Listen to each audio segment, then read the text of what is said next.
Hello students, welcome to Expansion Path Academy day 8। तो हमने last topic किया था डिटर्मिनेंट्स ऑफ डिमांड। जिन डिटर्मिनेंट्स में मैंने आपको फोकस करने को कहा था तीन मेजर डिटर्मिनेंट्स पे, price of the given commodity, price of related good and income of the consumer. दो उसमें हमने एक नंबर ऑफ कंज्यूमर्स वाला पॉइंट भी पढ़ा था, बट मैंने आपको उस टाइम ब्रीफ किया था कि ये तीन जो कंपोनेंट्स है वो क्यों इंपॉर्टेंट है, क्योंकि मेजरेबल हैं। तो इसी की वजह से फर्दर एक टॉपिक में हमें हेल्प मिलती है which is elasticity of demand. तो आज हमारे जो रिमेनिंग डिटर्मिनेंट्स है हम उसके बारे में बात करते हैं।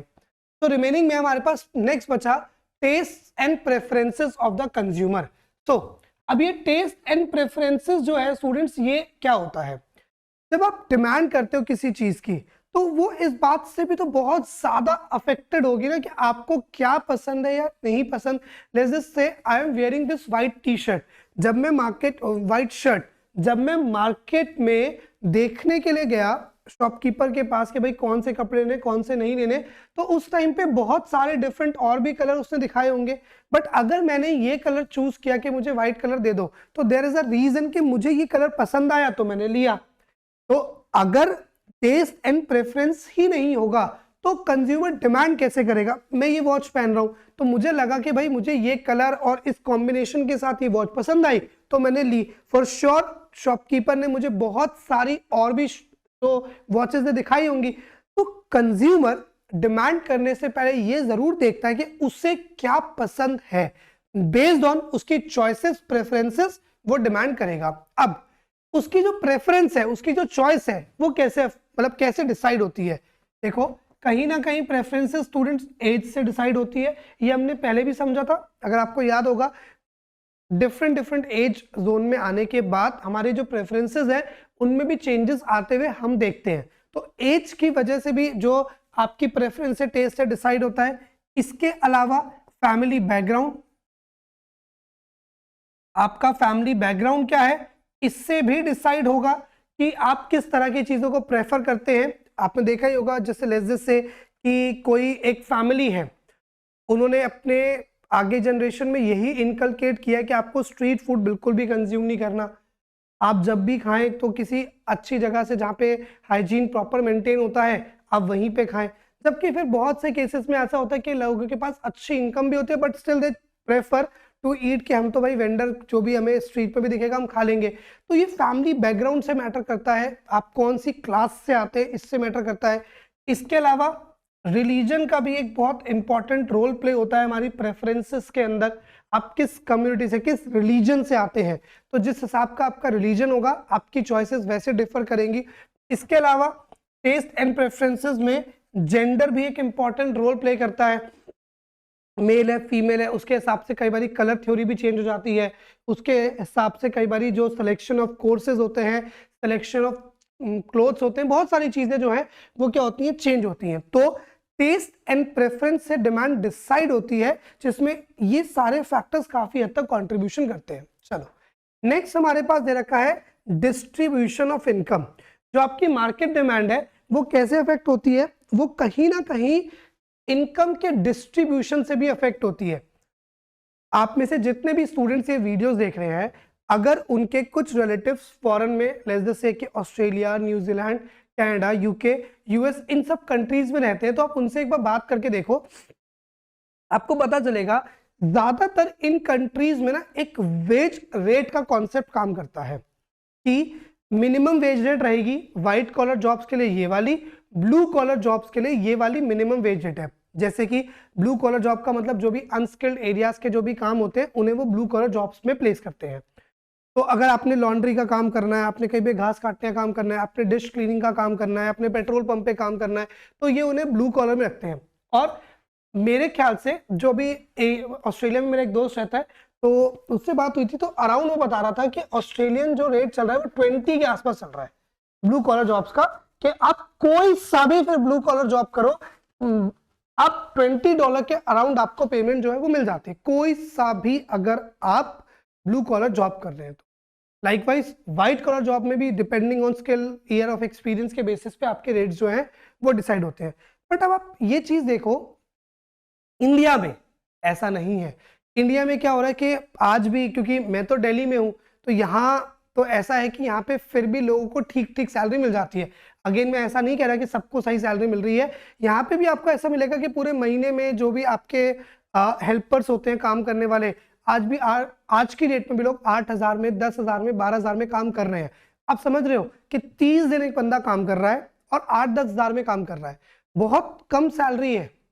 सर्वाइवल ऑलमोस्ट 10,000 12,000 मंथली में आप एक फैमिली नहीं सर्वाइव करवा सकते, बट स्टिल ऐसा हो रहा है। And that is the reason students, India में जो डिमांड है वो पॉपुलेशन ज्यादा होने की वजह से चीजों की ज्यादा है। वो इसलिए ज्यादा नहीं है कि लोगों के पास पैसा ज्यादा है, जबकि ऑस्ट्रेलिया, कनाडा, न्यूजीलैंड यहाँ पे पॉपुलेशन कम है, बट स्टिल यहाँ पे डिमांड हाई है क्योंकि उनके पास पेइंग कैपेसिटी है। तो that is called distribution of income, कि आपकी कंट्री में जो इनकम का डिस्ट्रीब्यूशन है वो कैसे होता है। so, अगर इवन डिस्ट्रीब्यूशन होता है, फेयर डिस्ट्रीब्यूशन सिस्टम है, तो लोगों को ठीक ठाक इनकम होगी। अब लोगों के पास इनकम ठीक ठाक आएगी तो फिर वो स्पेंड भी ठीक ठाक कर पाएंगे। तो इसकी वजह से मार्केट में जो डिमांड होगी, चाहे वो ग्रोसरी आइटम्स की हो, चाहे फिर वो थोड़ी सी लग्जरी आइटम्स की हो, वो ठीक ठाक देखने को मिलेगी। लेकिन जहां आपके पास कंट्री के अंदर इनकम ही बहुत मुश्किल से आती है, अनइवन आती है, कि भाई एक बहुत इनकम का बड़ा पोर्शन कंट्री के बड़े लोगों के पास रह जाता है, जबकि जो छोटे लेवल पे काम कर रहे हैं उनको कम इनकम आ रही है, तो वहां पे क्या होगा, वहां पे आपके पास डिमांड भी क्या हो जाएगी मार्केट की कम। तो डिस्ट्रीब्यूशन ऑफ इनकम का इससे बहुत बड़ा इंपॉर्टेंट रोल प्ले होता है। ठीक है, एक पॉइंट इधर पीपीटी में मिसिंग है, तो वो मैं आपको ऐसे ही ऐड करके दिखा देता हूं कहीं पे। पेस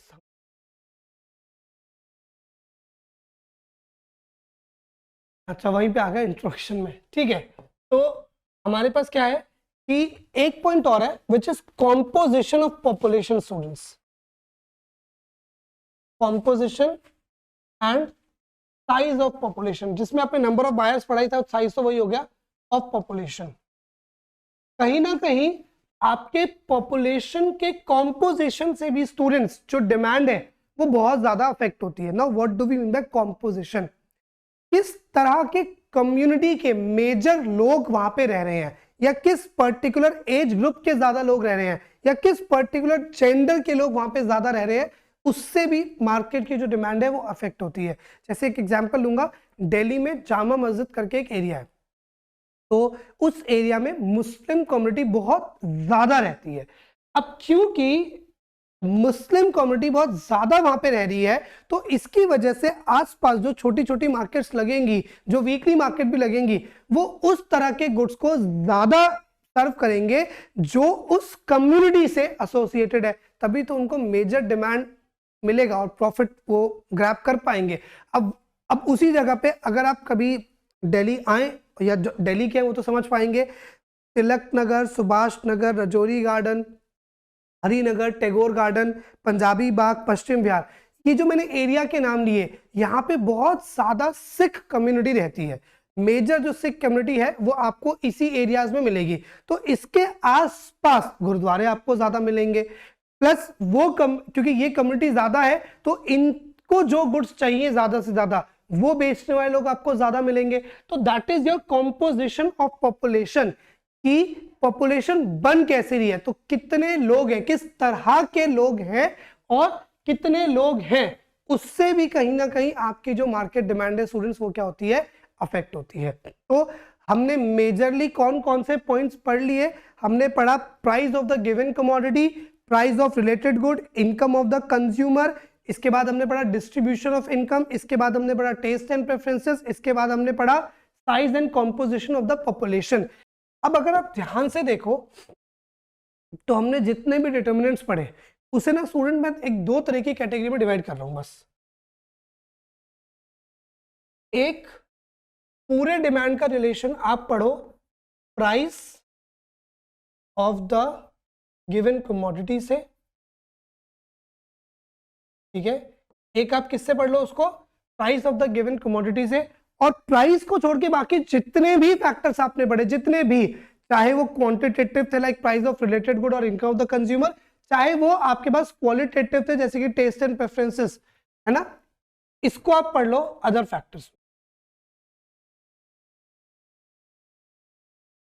तो वो एक डायलॉग है ना, अभी रिसेंटली बैडर्स ऑफ बॉलीवुड में आया है कि सारा बॉलीवुड एक तरफ और नहीं, और अक्खा बॉलीवुड एक तरफ और इमरान हाशमी एक तो तरफ। सेम बात है कि price of the given commodity as a determinant एक तरफ और बाकी सारे अदर फैक्टर्स जो हैं वो एक तरफ।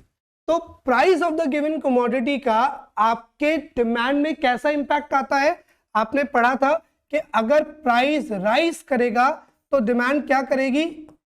कॉन्ट्रैक्ट करेगी, और प्राइस अगर फॉल करेगा तो डिमांड क्या करेगी? एक्सपैंड करेगी। यही आपने पढ़ा था।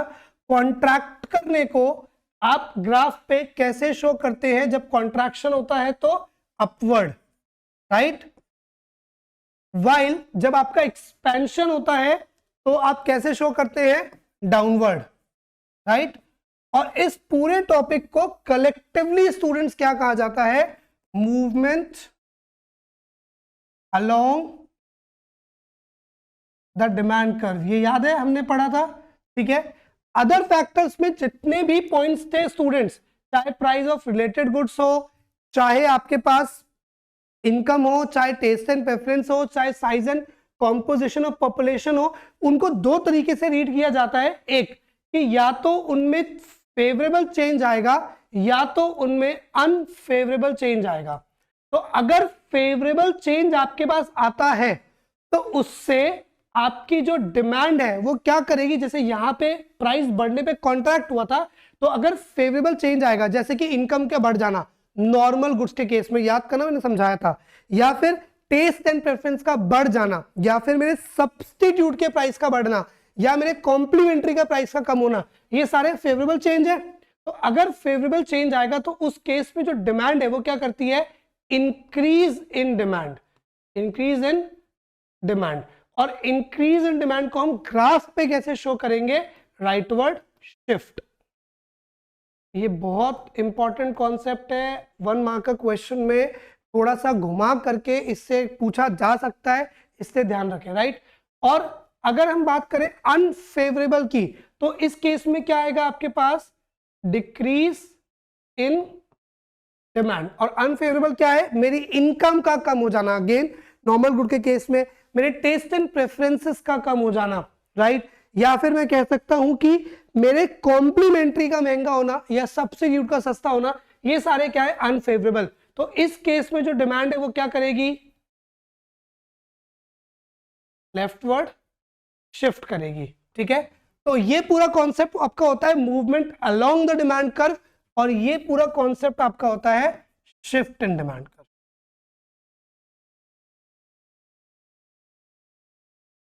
Sorted students? तो हमारे को शिफ्ट के रीजन पता होने चाहिए और मूवमेंट के रीजन पता होने चाहिए। तो मूवमेंट का रीजन तो बहुत सिंपल है कि एक तरफ और बाकी सारे फैक्टर एक तरफ। तो प्राइस की वजह से सिर्फ कॉन्ट्रैक्शन एक्सपेंशन हो सकता है, और अदर फैक्टर्स की वजह से राइटवर्ड और लेफ्टवर्ड शिफ्ट हो सकता है, जिसके सेवरल रीजंस हो सकते हैं।